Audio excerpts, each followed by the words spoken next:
గతంలో ఐటీ మంత్రి గారు ఎప్పుడు ఐటీ కంపెనీలతో విశాఖపట్నంలో సమావేశం ఏర్పాటు చేసుకోవాలి 5 సంవత్సరాల్లో. వాళ్ళతో ఎప్పుడు మాట్లాడాల. అది నేను చెప్తాను కదా, వాళ్ళే చెప్పారు, ఆన్ రికార్డ్ చెప్పారు.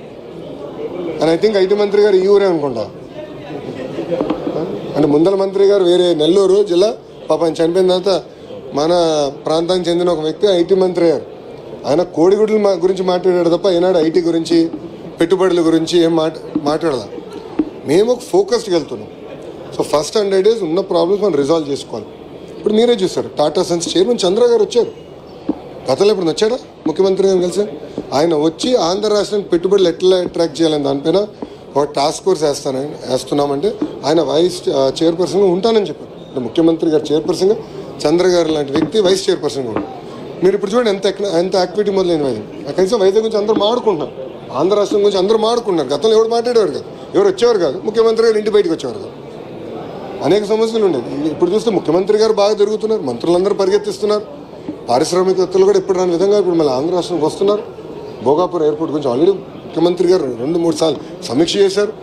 గౌరవ కేబినెట్ శాఖ మంత్రివర్యులు, సివిలేషన్ మంత్రివర్యులు రామ్మోహన్ నాయుడు గారు కూడా సీరియస్గా దాన్ని టైం కన్నా ముందలు చేయాలన్న లక్ష్యంతో పనిచేస్తున్నారు.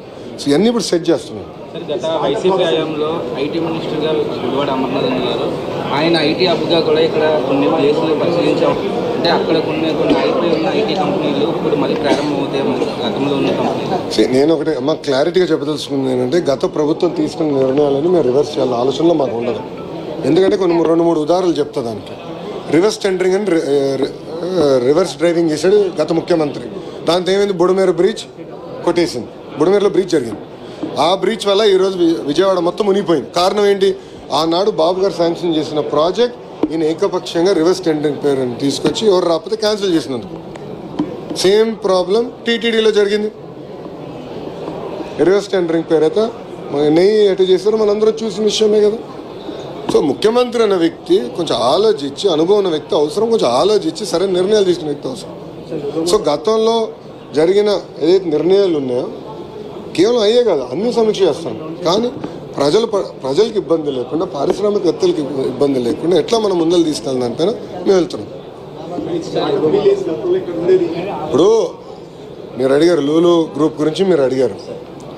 గతంలో చంద్రబాబు నాయుడు గారు రెడ్ కార్పెట్ వేసి వాళ్ళు మేము రావన్నా మీరు రాండి, మంచి బీచ్ ఉంది, అద్భుతమైన సిటీ, కన్వెన్షన్ సెంటర్ కడదామన్నారు. అది కానీ వచ్చి ఉంటే ఈరోజు మనకి ఈ రీజన్ అంటే ఈ ప్రాంతంలోనే అతిపెద్ద కన్వెన్షన్ సెంటర్ వచ్చేది, హోటల్ వచ్చేది, కనీసం 20,000 మంది చేశారు. ఇప్పుడు వాళ్ళు ఏమన్నారు, అఫీషియల్గా రాశారు, ఆంధ్ర రాష్ట్రం తప్ప అన్ని రాష్ట్రాలు మేము పెట్టుబడి పెడతాం. సో మాకు కూడా టైం పడుతుంది. ప్రజలు కూడా ఇప్పుడు పారిశ్రామికవేత్తలు కూడా నన్ను ఒక ప్రశ్న అడుగుతున్నాను. బాబు గారు వస్తే అన్నీ బాగుంటాయి, మీరు గ్రీన్ ఛానల్ ఇస్తారు, మళ్ళీ సైకో వస్తే 5 సంవత్సరాలు మేము ఇబ్బంది పెట్టాం. రెన్యూవబుల్ ఎనర్జీ సమ్మిట్కి బాబు గారు వెళ్ళినప్పుడు అదే ప్రశ్న అందరూ అడిగారు. మీరు అన్నీ బాగా చేస్తారు సార్, అన్నీ సెట్ చేస్తారు, మీరు మమ్మల్ని ప్రోత్సహిస్తారు, మమ్మల్ని వెనకాల పరిగెత్తిస్తారు, మళ్ళీ పొరపాటున సైకో వస్తే మళ్ళీ మా పరిస్థితి ఏంటి? ప్రజలు కూడా గమనించాలా.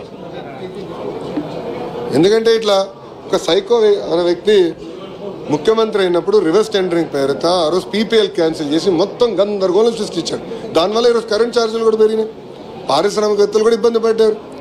ఇప్పుడు లూలు గ్రూప్ లాంటి వ్యక్తులు ఇంకా ఆంధ్ర వేయడంలో సుప్రభావం చూపించాయో, మీరు రెడ్ బుక్ అన్నది కూడా చాలా ప్రభావం చూపించింది. ప్రజలందరూ ఒక ఎష్యూర్డ్ గవర్నమెంట్ ఫ్యూచర్ లో గడిచిన కాలంలో జరిగినటువంటి ప్రభుత్వాలు భవిష్యత్తులో చూడడం అనేటువంటి కాన్ఫిడెన్స్ క్రియేట్ చేసింది. ఆ రెడ్ బుక్ మీదే వాళ్ళ